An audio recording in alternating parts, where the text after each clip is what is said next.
लिए चलते हैं। वजीर इत्तला सिंध शर्जील इनाम मेमन इस वक्त तकरीब से खिताब कर रहे हैं। आपने देखा होगा कि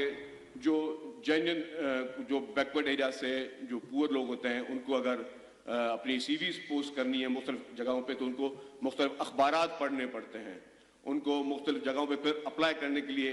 TCS या कोरियर सर्विस से उनको पैसे भर के वो चीज़ें भेजनी पड़ती है। यहाँ पे इस ऐप के ज़रिए जब आपने रजिस्टर हो गए, आपने अपने आप को रजिस्टर कर दिया, तो फिर आपको मुख्तलिफ जगहों पर जो है वो अपनी सीवीज भेजने के लिए यू डोंट नीड कि आपने जो है वो कोरियर के पैसे भर रहे हैं, बाकी चीज़ें भरनी है। तो इसलिए अगर किसी को कोई जॉब चाहिए, किसी की कोई डिग्री है, किसी के पास कोई अपनी एबिलिटी है, तो वो अपनी जॉब जब सर्च करेगा तो उसको गवर्नमेंट सेक्टर में क्या एवेन्यूज उसके लिए खुले हुए हैं और प्राइवेट सेक्टर में क्या एवेन्यूज खुले हैं, वो सारी चीज़ें आ जाएंगी। अनफॉर्चुनेटली मैंने कहा कि हमारे पास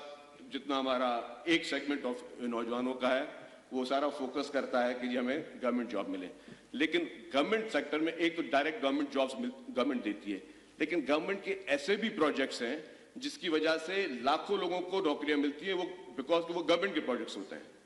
मतलब गवर्नमेंट कुछ एक डायरेक्ट जॉब दे रही है, एक जॉब गवर्नमेंट इनडायरेक्ट दे रही है। अब जैसे मैं मिसाल के तौर पर बता दूं कि SPHF है जो दुनिया की तारीख का सबसे बड़ा housing project chairman Pakistan Peoples Party Bilawal Bhutto Zardari साहब के विजन के तहत बन रहा है, जिसमें इस वक्त तक भी 7.5 लाख घर बन चुके हैं और हर महीने 25,000 घर तैयार हो रहे हैं। तो उस SPHF में भी जिस तरीके से गवर्नमेंट फंड कर रही है, उनको फ्री ऑफ कॉस्ट घर बना के दिए जा रहे हैं, तो लोग अपने घर खुद बना रहे हैं, तो उनको एक अपॉर्चुनिटी मिल रही है। उसमें फिर जो हाउसिंग का जो ये एक सेल बनाया है चीफ मिनिस्टर साहब ने, उसमें उन लोगों को उनको लेबर को उसको स्किल्ड किया जा रहा है, उनको ट्रेन किया जा रहा है कि वो आप किस तरीके से अपना घर बना सकते हैं, तो ये उनको स्किल दिखाया जा रहा है। इसी तरीके से जब आपने एक बस सर्विस का एक छोटा सा प्रोमो देखा, इस बस सर्विस में जो अब जो कंडक्टर खातून है वो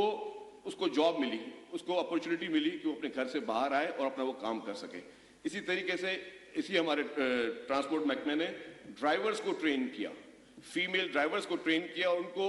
मतलब पाकिस्तान में एक हैवी गाड़ी चलाना फीमेल ड्राइवर के लिए मुश्किल था, तो उसको ट्रेन किया, उसको जॉब अपॉर्चुनिटी दी। इस तरीके से थर पार्कर का कोयला जो है, थर का कोल जो पूरे पाकिस्तान को इस वक्त एनर्जी सॉल्यूशन दे रहा है, पाकिस्तान में सस्ती बिजली जो है वो थर पार्कर का कोयला पैदा कर रहा है, जो कि प्रेसिडेंट आसिफ अली जरदारी साहब और शहीद मोहतरमा बेनज़ीर भुट्टो साहबा के विजन पे प्रेसिडेंट आसिफ अली जरदारी साहब ने थर पार्कर के कोयले को जिस तरीके से एक्सप्लोर किया, वहां पे फीमेल ड्राइवर्स जो हैं वो हैवी ट्रैफिक ट्रक्स चला रही हैं। तो अगर इतने बैकवर्ड एरिया में जिसको समझा जाता है वहां पे अगर खवातीन ड्राइवर उनको एक अपॉर्चुनिटी मिल रही है, तो ये इनडायरेक्ट गवर्नमेंट की जानिब से अपॉर्चुनिटीज क्रिएट हो रही है, जो कि लाखों की तादाद में बहुत सारे प्रोजेक्ट्स में गिनवा सकता हूं, लेकिन क्योंकि अगर जुम्मे का दिन भी है, टाइम भी शॉर्ट है, तो मैं चाहूंगा डेफिनेटली आप चीफ मिनिस्टर साहब को और चेयरमैन साहब को सुनना चाहेंगे। तो गवर्नमेंट एक डायरेक्ट अपॉर्चुनिटीज क्रिएट कर रही है, एक इनडायरेक्ट अपॉर्चुनिटीज क्रिएट कर रही है। मैं शुक्रगुजार हूं, आज पूरी बिजनेस पाकिस्तान की टॉप बिजनेस कम्युनिटी भी यहाँ मौजूद है, हमारे जो सिविल सोसाइटी से